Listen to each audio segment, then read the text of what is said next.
వారు దేవుణ్ణి అడుగుతూ ఉన్నారు, అయ్యా ఇదిగో ఈమె పాపము చేత కొట్టబడిన స్త్రీ, ఇదిగో మోషే ధర్మశాస్త్ర ప్రకారము ఏమను రాళ్లతో కొట్టి చంపాలి.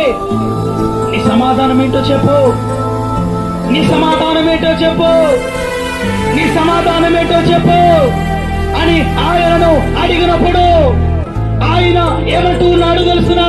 ఇదిగో మీలో పాపము లేనివాడు మొదటగా ఆమె మీద రాయేయండి. ఎవడు వేయగలడు?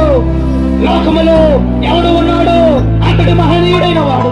లోకములో ఎవడున్నాడు? అంత నీతిపరుడు. లోకములో ఎవడున్నాడు? అంత పరిశుద్ధుడు. లోకములో ఎవడున్నాడు? అంత మాటలోను, చూపులోను, నేత్రములోను, పడకలోను అన్నిటా పరిశుద్ధము కలిగిన వాడు ఎవడున్నాడండి? మీలో మొదటిగా పాపము చేయని వాడు ఆమెపై రాయి వేయండి. రాళ్ళన్నీ కింద వాడిస్తాడు. ఆయనంటూ ఉన్నాడు.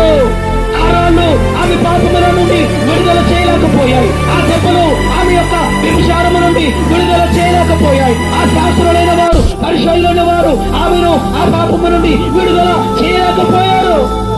అదే విడుదల